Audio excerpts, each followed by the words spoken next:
Hi friends, welcome to RK kitchen. இன்றைக்கி தூதுவளை ரசம் எப்படி செய்யலான்னு வாங்க பார்க்கலாம். ஃபஸ்ட்டு ஒரு 2 டீஸ்பூன் தனியா, ஒரு 5-6 வரமிளகா, ஒரு 1½ டீஸ்பூன் துவரம்பருப்பு, ஒரு அரை டீஸ்பூன் மிளகு, சீரகம் 1 டீஸ்பூன், தாளிக்கிறதுக்கு வெந்தயம், ஒரு தக்காளி, புளி ஒரு எலுமிச்சை அளவு புளி. உங்களுக்கு எவ்வளோ புளி தக்காளி தேவையோ அந்த அளவுக்கு எடுத்துக்கோங்க. நான் ஒரு தக்காளி சேர்த்துக்கிறேன். புளி, மஞ்சள், உப்பு 3 போட்டு கொஞ்சம் நேரம் ஊற வச்சோன்னா கரைக்கிறதுக்கு கொஞ்சம் ஈஸியாக இருக்கும்.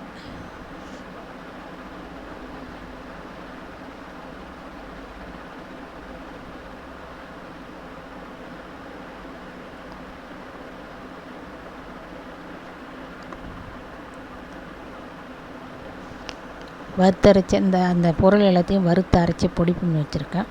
தூதுவளை காமிக்க உங்களுக்கு மறந்துட்டேன். தூதுவளை ஒரு கைப்பிடி அளவு தூதுவளை எடுத்துக்கோங்க.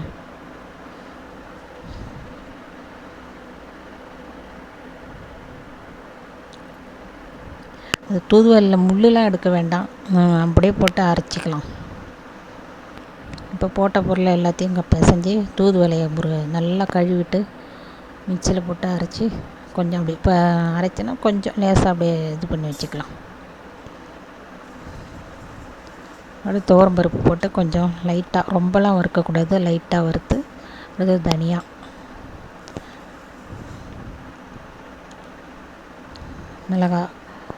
மிளகு லாஸ்ட்டாக மிளகு போட்டு சும்மா சூடு எண்ணெய் போதும், கொஞ்சம் நேரம் வறுத்து எடுத்துக்கலாம்.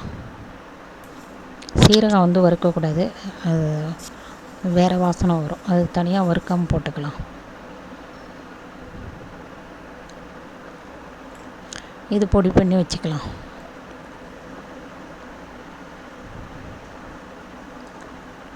இந்த தூதுவளை இந்த அளவுக்கு நான் அரைச்சி எடுத்துக்கிட்டேன்.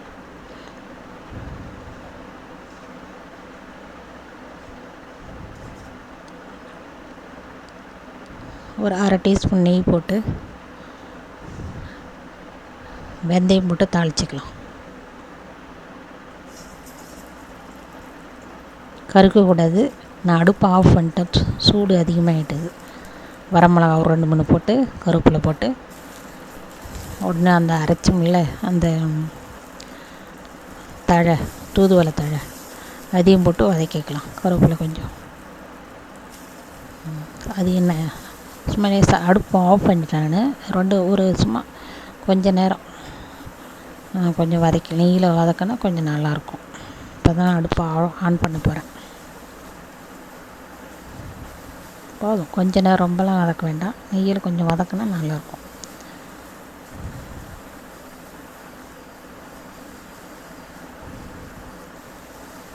பூண்டு கொஞ்சம் தட்டி வச்சுருக்கேன், ஒரு 5-6 பூண்டு கொஞ்சம் தட்டி வச்சுக்கலாம். இப்போ கரைச்சி வச்ச புளி தண்ணியை ஊற்றி நல்லா கொதிக்க வச்சுக்கலாம்.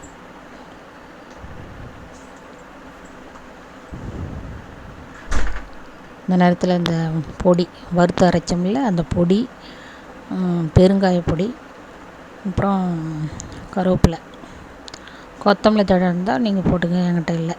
பூண்டு அந்த பொடி எல்லாம் சேர்த்துக்கலாம்.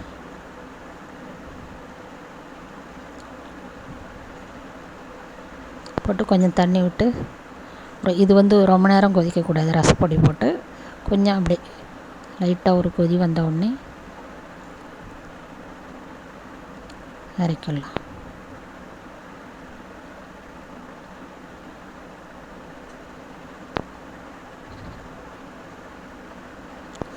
கருவேப்பிலை கொதி வரும்போது கொஞ்சம் கருவேப்பிலை போட்டு கொத்தமல்லி தழை போட்டிங்கன்னா நல்லா வாசனையாக இருக்கும். அவ்வளோதான், ஆஃப் பண்ணிடணும் அடுப்பை. அவ்வளோதான், சூப்பராக.